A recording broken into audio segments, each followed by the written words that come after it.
Hello friends and gamers, and welcome to the Fortress and 13.6, the American and the KMT turn. We have seen a very interesting turn thus far with the Soviets and the Comintern in general going to war against the Allies. So we see this really three-dimensional conflict across the board where the Comintern is at war with, well, the Allies, and the Axis are at war with the Allies, and the Allies are at war with everybody else. Very three-dimensional, and it's been a lot of fun. So we're feeling the pressure, that's for sure. Before we begin the American turn proper, I want to go over some map corrections that we need to adjust. So as you've seen on the Italian turn, his transport used to be here, and now it is here. Panzer King was unaware or forgot in the rules that the Allies can go to war against or can attack any unit here without a declaration of war. So German and Italian specifically. So we could have attacked him here. So after we pointed that out to the rule, we allowed him to retreat off of that position because it's one thing about doing things kind of unwittingly, right? And that's what it is. If he did that purposefully knowing the consequences, then we would have been okay with it. But the fact that I didn't know, we allowed him to graciously retreat to that position. So likewise, there's a small oversight that coastal subs only have a movement of 1. Therefore, these coastal subs have backed off to there from where they were in 48 and 105. And here in C-Zone 82, we have another coastal sub that had gone to 83, and now we had to back him off to C-Zone 82. Next up on the chopping block is this over here, that air transport sitting in Turkmenistan.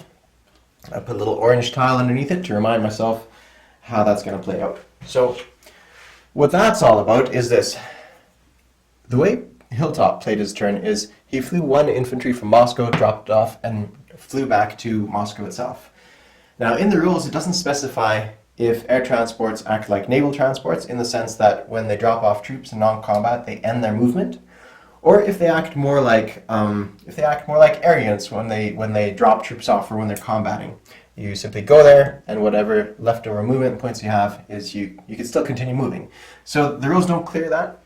It's unambiguous in the rules. It doesn't say either way. So we had to kind of come to this conclusion ourselves. So we talked about it, Panzer King and I, we'd always been doing it in our previous games, including this one as well. Our air transports, whenever they did non-combat, they ended their movement.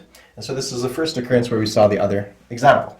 So after some discussion and thinking about it and taking into account too what the commentators say and the absence of some commentators, there's a few respected members of the community that really know their rules, and the fact that they didn't point it out either way, either in earlier rounds or in this round, means that for them too it's unambiguous, right? There's no word from on high, as it were. So in that sense, we've thought about it, and we actually counted some of the votes. Well, not quite exactly that. We had a very amicable conversation, and we said, look, 2 commentators and Hilltop seem to think that this is the correct way, where you can drop troops off and then move your aircraft away.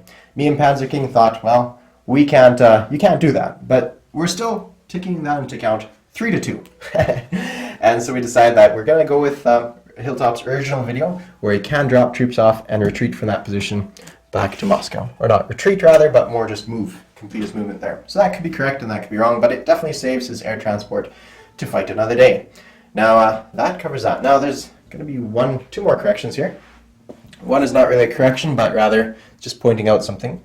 When I do a raid on a convoy line that has 2 convoys on it, so this one in C-Zone 54 has this Tokyo line as well as this, what's it called? Home Island line. Yeah, Home Island line. So the defender has a choice on where he wants to take that hit. If he wants to take it on the Tokyo line or the Home Island line, that's completely up to him. I hit him for 3 over here and hit him for 4 over here. So he can take 1, or what was it? I think it was 3. It might have been 2. So he can hit it for 4 over here and then add 1 here, and then the rest of the 2 hits on that side. So he could do that. And then, in fact, that's why I'm going to play it, because this is a little bit more further away, and so therefore it'll be a little bit harder to hit. So there's that. Okay, one last correction, which is over here. In Australia, we have this motorized infantry. Now the motorized infantry, it was pointed out to me that it can't actually reach this position. It participated in that battle, but it never made any strikes or hits against them. So we're still counting it as a battle won by the militia there, the Australian militia. But the reason it can't get there is because when you look at this in Sydney, despite the fact that Sydney looks like it's not, in the plains down here in the mountains here, it is fully mountain territory. It is a mountain city. So, because the Roundel is completely in the mountains. So that means I can't actually move out of those mountains. So that ends that. So the motorized is going to actually stay here in that area, and that's it. So the motorized is going to just simply stay in Sydney. There we go. And that is it for my corrections. Now I will move on to the next phase, and I want to point out something that I've been doing. So in honor of certain subscribers and commentators of mine that I quite well respect and who's contributed in a meaningful way towards me, I am doing this to honor them. The Nich West Raid, or Nich West Raid, here in Iran. So anytime there's a more significant battle to me, I'm going to do this kind of thing, where I'm going to name certain battles after them. And these are just tape, I can pull them off afterwards. The Nich West Raid ran last turn, where we just raided this position and took out Soviet infantry and a cavalry. And that's named after a commentator that has, he was meaningful to me in this, in these past few videos, with fantastic comments that I really appreciate. Now, something in the similar vein is up here in Norway. There's another raid that occurred, and 5 units participated. The casualties still need to be taken off, but Alex Friedman was another fantastic commentator on my channel, and there we go. That's to commemorate him and his contributions to the channel. Now, there's other people up here that have that have commentated quite a bit on my channel, and I'm definitely going to be naming some battles after you later on.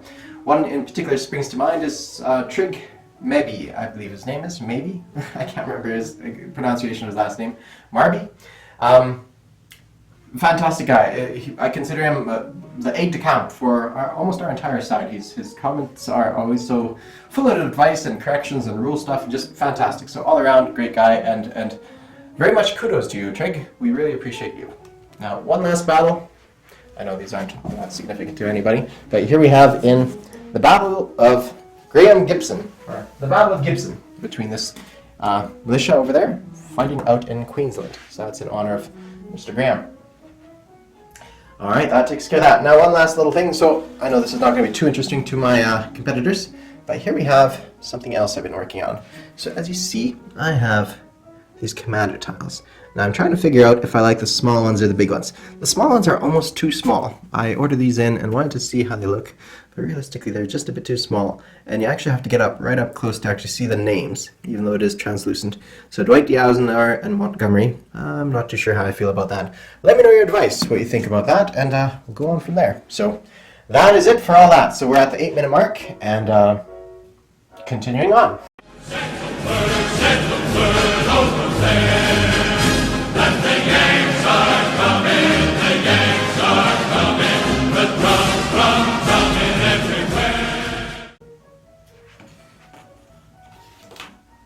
Alright, so we have some rolls to do. So the Americans have a bit of money to spend. I believe it is 83, or is it 73? 3, 4, 5, 6, 7, 8. 83 bucks to spend, and they're gonna save $1 for the next round. They're gonna start 10 light cruisers, a destroyer. These $3 were rated off of them. They're getting a heavy strategic bomber, lend these to the Brits, a jet bomber, a jet fighter, lend these to Free France, buying an air transport, upgrading militia, getting an airborne unit, and getting 2 militia, and that is it for all their money. And they have some tech to roll as well. So all these are pretty self-explanatory: advanced artillery, advanced mechanized, long-range aircraft, strategic bombers, and the last one up there, I don't have a chit for, but that is for attack transports. So attack transports is what the orange one stands for. And, well, the numbers aren't up there, but everything is mostly 7s. But I guess I'll have to go over it. I think my son, I'm going to blame everything on my Lieutenant Felix. So here we have, I'm going to take off everything that's not a 7. So the white, we succeed on the white. So we actually have advanced mechanized now, which is fantastic.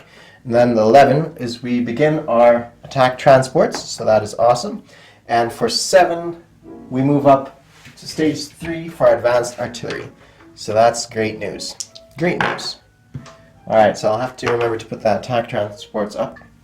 Okie dokes. The Chinese aren't getting anything, obviously. They don't have much to go for themselves right now. No territories to place their units on the map. So let's go to combat phase.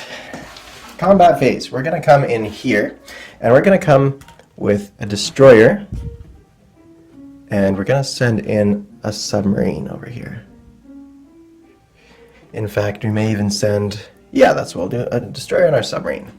That's what will go there. Now, that's what's going on there. In fact, actually, I think I'll do this. Those 3 units. Yeah, those 3 units will go right there. Now, this battle, I don't actually know if Panzer King is going to unsubmerge or stay submerged for that battle. So what I'm going to actually do is I'm going to leave that in his hands, and he'll battle that one out as he sees fit. Because I can engage one submarine, but the second submarine, he may decide to rise to the surface and battle that out. I don't expect he will, but I actually didn't get him. I didn't actually message him about this one, so it was only a last-minute addition, and I'm going to just leave that to see what he does later on. So, light cruiser, destroyer, coastal submarine attacking his 2 submarines. That's going on there. Alright, so that is one attack. Now, we have some surprises up our sleeve over here. Now, we have 4 attacks coming from this fleet. Now, that fleet is going to go some interesting directions. So, we can come down to Marshall Islands. We can go as far as Caroline Islands and do some battles there. We can also go down here to Solomon Islands and retake the Solomon Islands. So there's a few options we can do. Or we can go push towards the center and take out these areas here, these islands as well. What else can we do? Well, we could also make a thrust. Well, we can't really make a thrust northwards, but towards the islands, we wouldn't be able to reach with our transports. So the obvious choice is actually Bonin Island, and over here, the Volcano Island, as well as recapturing Wake Island. So that's where that is all going. So that means there's going to be 4 battles. One battle being here, one battle being here, I believe. Yeah, right there. And then these 2 battles are practically identical. So I'm just marking those out because I have actually set up the dice chart over there. So that's what's going on there. But let me quickly demonstrate what's going where. So this is what's on that tile, just so you guys know. So this raises another question. So screening forces are something new addition to this game. And I brushed up on the rules last night, actually, and a lot of it didn't quite stick in my brain. So I read it again, and it still didn't all stick. There's still ins and outs, because I'm confused with some things our aide-de-camp, Trig, was saying, which was quite illuminating, but I'm not sure how well it would apply in this game. Well, no, it does apply in this game, but I'm not sure exactly the ins and outs of how it pans out in this game. So let me try to demonstrate what it is. So if I do a battle here, I first have to get through this force over here. You know, if I'm battling on these islands, I first have to get through these forces here. So technically, I can go battle, come in here, and then battle here. Now, Trig was saying something like, if I do this. So let me demonstrate in non-combat what happens here. So I have one submarine is coming to this position, and one submarine from the Solomon Islands is going to come to this position here. So he was saying that if I place my bulk of my fleet right here, this navy can't reach me because they can go here, and then to subsequently go into this area, they wouldn't be able to hit here because the screening forces are something like they have to be in an adjacent sea zone, and if it's not an adjacent sea zone, it goes here. Now the wording is not specific in that regards, right? So my first understanding was there'd be a screening attack here and a subsequent attack here. It was my original thought. Now he says because I have a screening force here, he would only be able to attack these 3 sea zones without going this far. Now, if that's true or not, it makes sense to me, but I can't find the exact legal wording of it that would allow that to demonstrate. So I find myself in a similar problem here.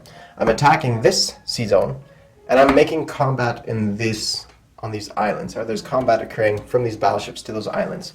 So am I in the same position where I can't actually attack those islands? So that is something complex. So in the case that I can't attack those islands, my entire force is simply going to come here. In the event that I can attack these islands, then a portion of my fleet is going to come here. So I will demonstrate with a second example, and then if that doesn't apply, then we'll just undo the attacks on those islands, and then everything will come right here. So that's the scope and the idea.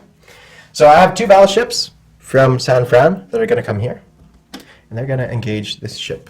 Well, sorry, the battleships are going to simply go bombarding Wake Island. And I have 2 coastal submarines that are going to engage this ship, and then I have a decent-sized air force, 3 fighters and 1 tactical bomber that's going to engage this ship. Now the 2 battleships are going to hit here, and I have 2 marines coming off of San Fran, 1, 2, 3, with this transport that can hit the island. So that's the battle that's occurring there.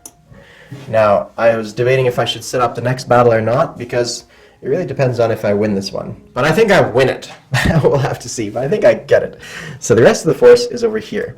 Now, on this island, I'm sending in 1 battleship and 2 heavy cruisers to bombard, and 1 battleship and 2 heavy cruisers to bombard this one. Going onto the island, I have 1 marine is going to go to the volcano island, and 2 infantry. And over here, I have 2 infantry and 1, let's say 3 infantry right here. I think that's what we'll do, 3 and 3. Yeah. 3 infantry, and here's 1 infantry, and, no, sorry, let me rephrase that. Here I have 1 marine, 2 infantry, here I have 2 infantry and 1 light tank. That's what's going there. So the light tanks might have some difficulty in there, but we'll try it out. But there's going to be some shore bombardments first, so we'll roll that all out. Now I will make a quick adjustment here as I grab my dice tray and pull this down to within reach. I'm trying to do this all in one shot, so at some level it's a little bit long-winded too. Okay, so first we have this sea battle here. Now the sea battle, I'm simply going to just grab all the units that are participating there, and that are all the dice. And so the orange represents the tactical bomber, the red, the fighters, the defense is going to be the white, that's going to be the destroyer, and I have the 2 coastal subs there are going to be the gray. So I have 2 hits, and he's got nothing on me. So that's wiped out.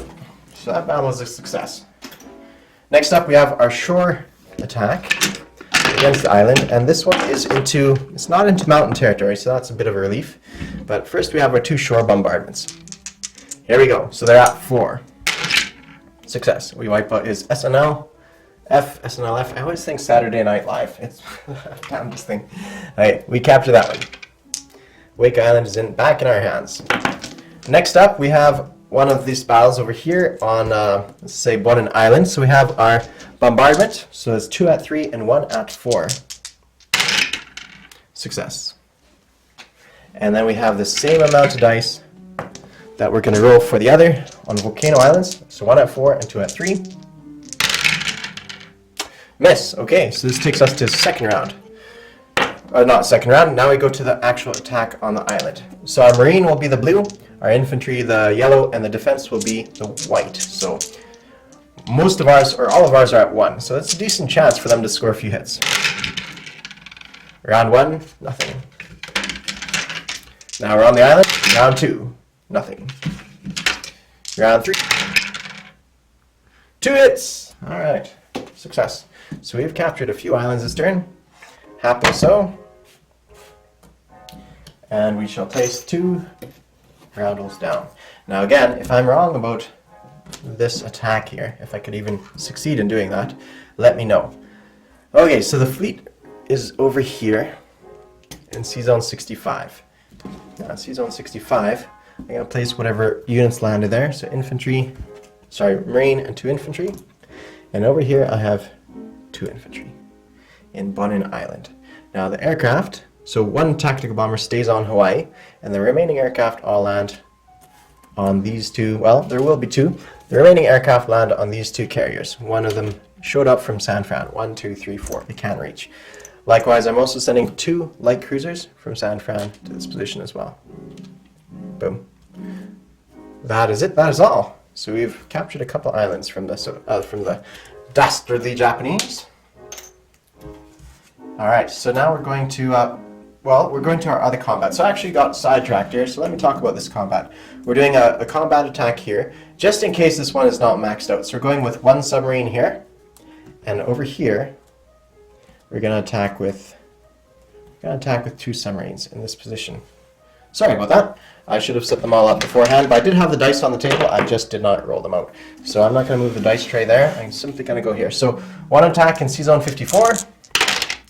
So he's maxed out for damage there now. That's +2 on our dice, and his is at 5. So again, my whites are always going to be defense. And now in C-Zone 55, I have 2 attacks there. So he's maxed out on both those. So he'll be losing 10 IPPs. 10 IPPs altogether from both those routes. Okay, now we have non-combat. So I already non-combated some stuff, but here's the rest. These 2 subs go 1, 2, 3. Up to here. They come from Solomon Island.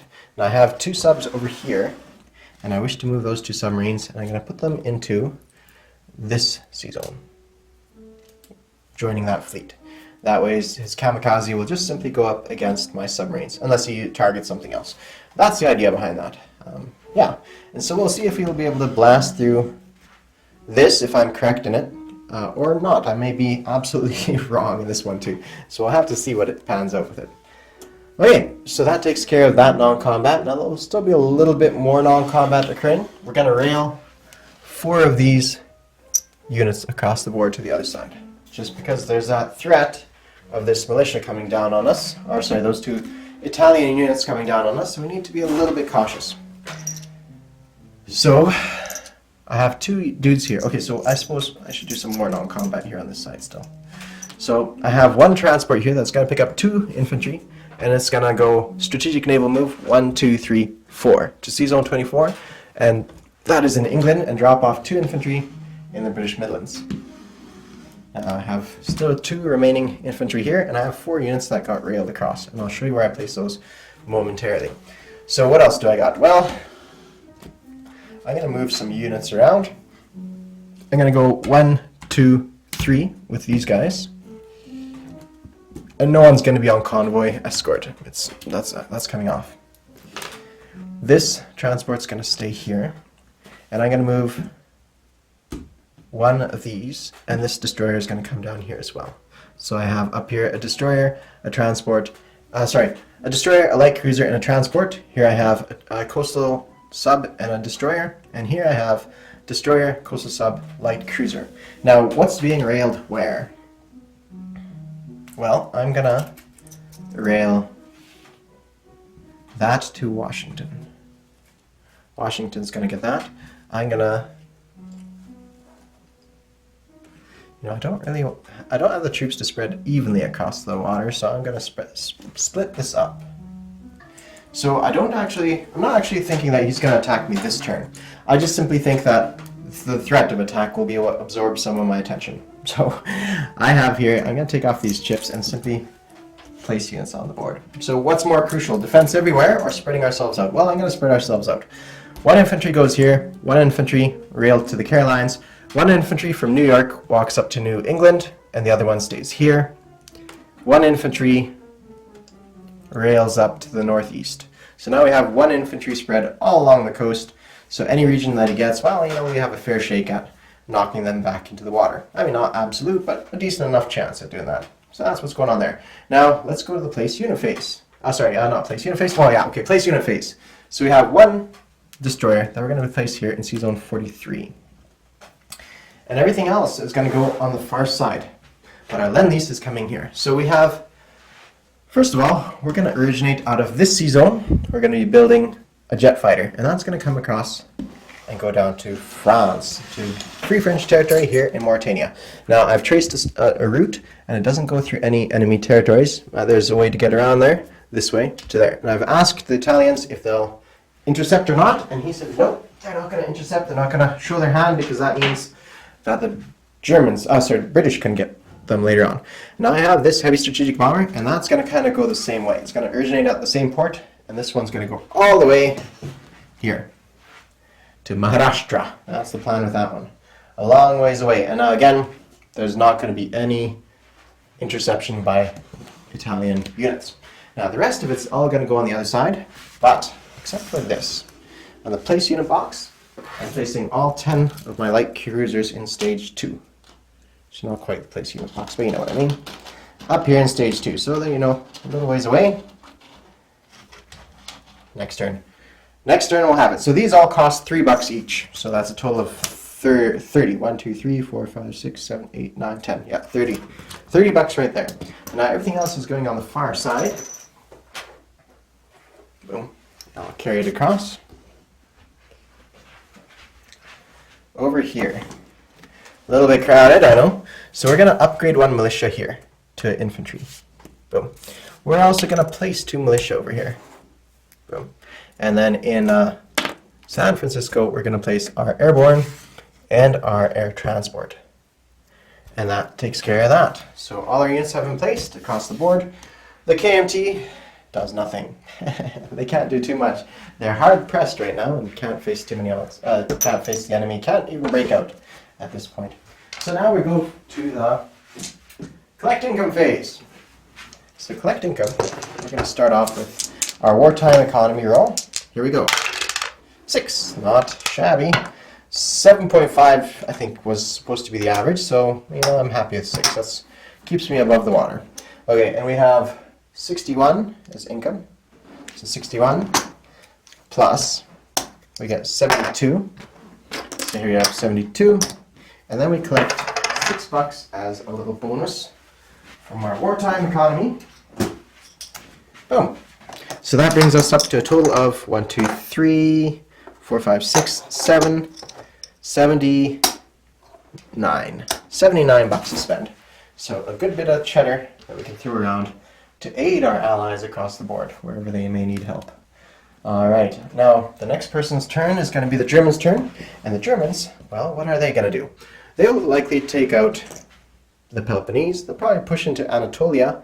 And apart from that, we may see strategic bombing in Britain, perhaps, if they want to go up against my 2 fighters there, as well as all the anti-aircraft. So we may see some damage going on there. Apart from that, things should be kind of quiet for the Germans, I believe. They don't have sufficient forces to open up conflict with the Soviets, so realistically, it's going to be quiet, very quiet.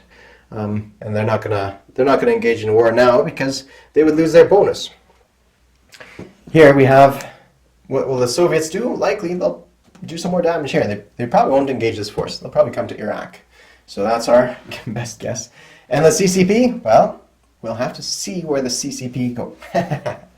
We'll have to see what they do. There's, but they're going to be slightly concerned about being flanked. If they come into Benares, they might just as easily be smacked on the backside by our forces here. And getting kind of cut off from their main ground will not be ideal for them, if that's what they choose to do. Okay, dokes, guys. Thank you all for watching, and check out Panzer King's channel next with turn number 14. And at that point, we're only 1, 2, 3 turns away from starting to roll the victory die. So before we end, I suppose let's take a quick look. Sorry for the mess on the floor. It's my little boy likes to hang out here with me as well. So this is our victory chart. Now, I actually got a nice printed one off of Bob Hatcher, which was pretty good. I haven't incorporated it in yet. So our victory points remain the same. 17, 17, and 7. I intend on doing this every end of the American turn, but right now things are maintaining their same pace. Nothing's shifted too much, and nothing will likely shift too quickly. And that is it. Thank you all for watching, everybody. Have a good day. Cheers!